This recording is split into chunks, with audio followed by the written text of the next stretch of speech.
सूर्यगढ़ राज्य की सीमा पर बसा था एक छोटा सा लेकिन बेहद सुंदर गांव प्रेमपुर।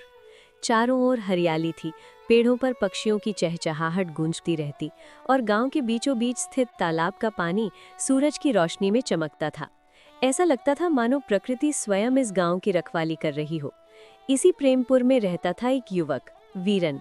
गरीब था, अनाथ था, लेकिन उसके चेहरे पर कभी हार नहीं दिखी।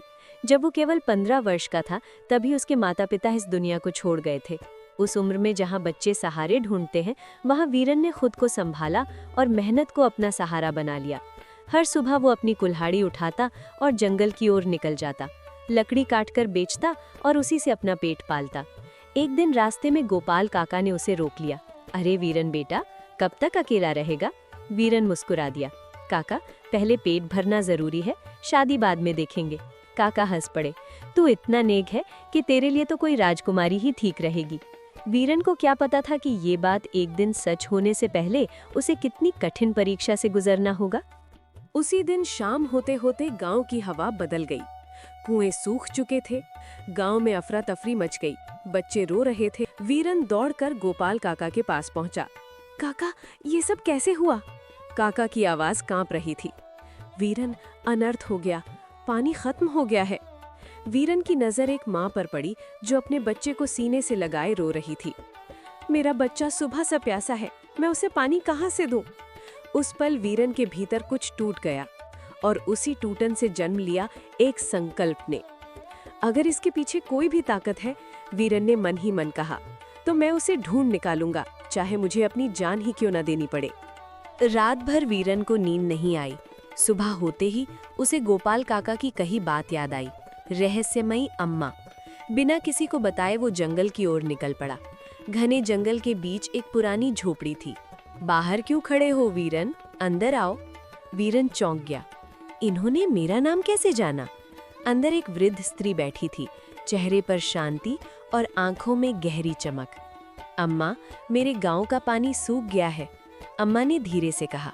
मुझे पता है, ये साधारण विपत्ति नहीं, अम्मा बोली। इसके पीछे अंधकार की शक्ति है। मायावी जंगल के पार एक जादुई वृक्ष है, वही तुम्हें सच बताएगा। वीरन बिना झिझके बोला, अगर उससे मेरे गांव की मुक्ति है, तुम्हें जरूर जाऊंगा। जैसे जैसे वीरन आगे बढ़ा, जंगल डरावना होता गया। हवा में फुसफुसाहट थी, जैसे कोई उसके मन को पढ़ रहा हो। अचानक एक पक्षी बोला, अगर तुम्हें चुनना हो अपनी जान और सैकड़ों लोगों की जान के बीच, तो क्या चुनोगे? वीरन रुका नहीं। अगर मेरी जान देने से गांव बच सकता है तो मैं तैयार हूं। पक्षी शांत हो गया। तुम परीक्षा में खरे उतरे। आगे एक विशाल जादुई वृक्ष खड़ा था, जिसकी शाखाओं से नीली रोशनी टपक रही थी। वीरन, वृक्ष की गूंजती आवाज आई, तुम्हें दूसरी दुनिया में जाना होगा, वहां से लौटना आसान नहीं। अगर वहीं से गांव बचेगा, वीरन बोला, तो मैं तैयार हूं। अमृत कुंड के पास पहुंचकर वीरन बोला, मैं ये जल अपने लिए नहीं, अपने गांव के बच्चों के लिए चाहता हूं। कुंड चमक उठा। तुम्हारा हृदय शुद्ध है। वीरन अमृत लेकर लौटा, लेकिन बुद्धि के साथ। उसने राक्षस को सत्य के प्रकाश में फंसा दिया। राक्षस नष्ट हो गया। वीरन ने अमृत गांव के कुएं में डाला। पानी उमड़ पड़ा, खेत हरे हो गए, बच्चों की हंसी लौट आई। लोगों ने वीरन को राजा बनाना चाहा, लेकिन वीरन ने सिर झुका दिया।